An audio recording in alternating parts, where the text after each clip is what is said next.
Hey everyone, this is my video on interference. We're going to look at the two types of interference that you need to know for your A-level examinations.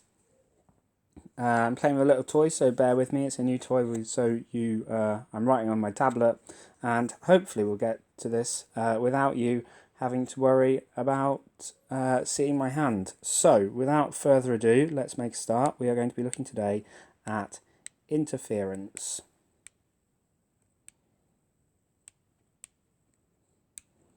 And there are two types of interference you need to know for your A-levels. You need to know about proactive interference and retroactive interference.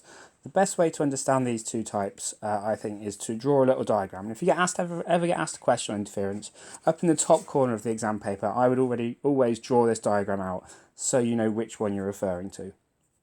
Interference is about how information interacts, how information you currently have interacts with information that you are learning or that you've got, and how information that you're learning interacts with information that you already have.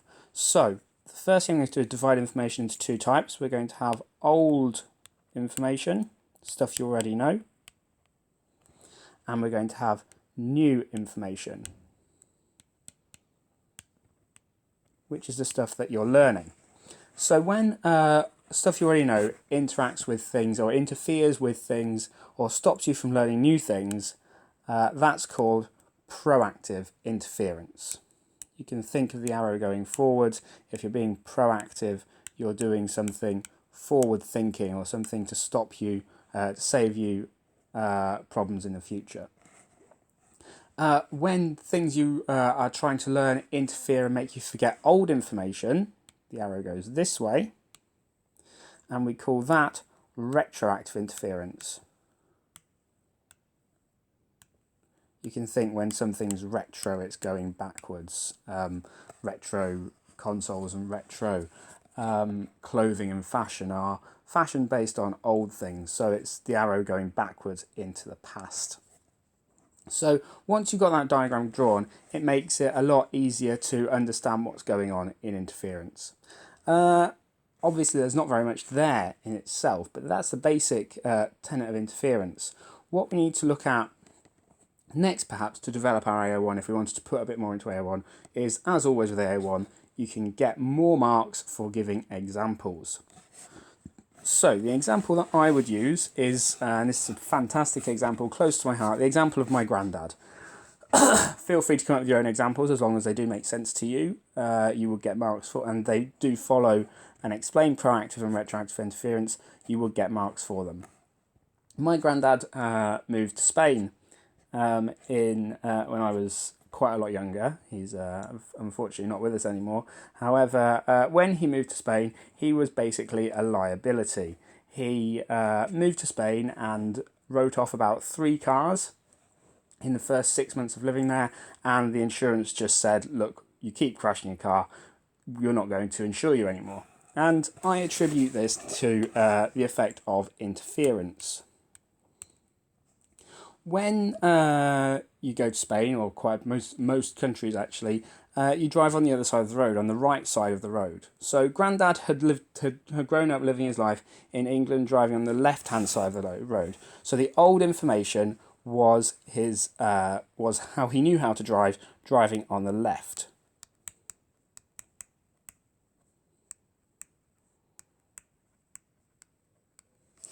However, moving to Spain, he had to learn some new information driving on the right.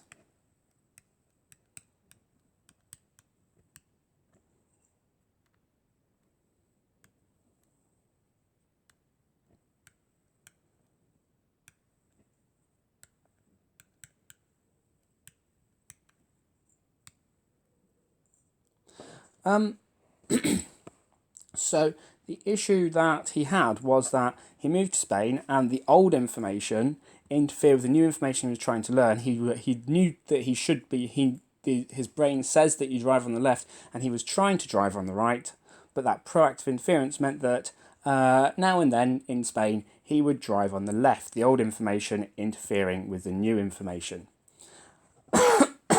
And as a result, he had a couple of accidents crashing in because he was driving on the wrong side of the road. A few months in though, he'd sort of got the hang of it. He was driving on the right, he was quite happy to drive on the right, but in the summer holidays it would get too hot for him in Spain, so he'd come back home to England to bask in the glorious English summer. And he'd drive in England. And driving out of the airport, one time I remember very fondly, he drove out of the airport and crashed his car almost straight away. The reason he crashed his car almost straight away, because he was driving on the right-hand side of the road.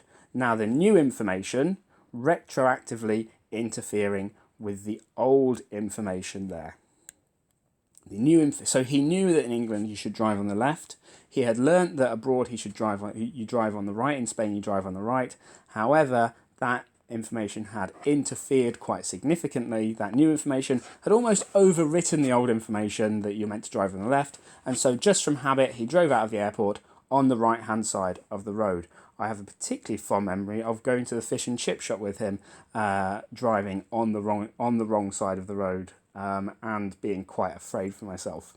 So there you have a really brief basic rundown of interference, both proactive, where old information is interfering with new information, and retroactive, when new information is interfering with old information. There's a brilliant example, another brilliant example in the textbook, I think, about how a tennis player learning squash goes to squash the first few times and tries to play it like tennis.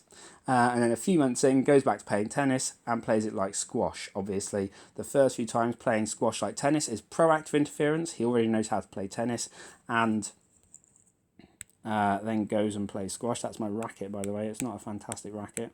I don't even know what a squash bat looks like, to be fair. Maybe it's maybe they play badminton actually rather than squash. I'm a bit better at drawing badminton. There we go. And so we have the squash. When they go back to tennis, the badminton is interfering with their knowledge of playing tennis. So they're playing tennis like badminton and doing very badly at both. But those are the key bits of interference. Remember, ladies and gentlemen, you can always develop your AO1 through the use of examples. That's all from me now. I know it's been a short video. It's a reasonably straightforward concept. Any questions, please do drop me an email. Thanks.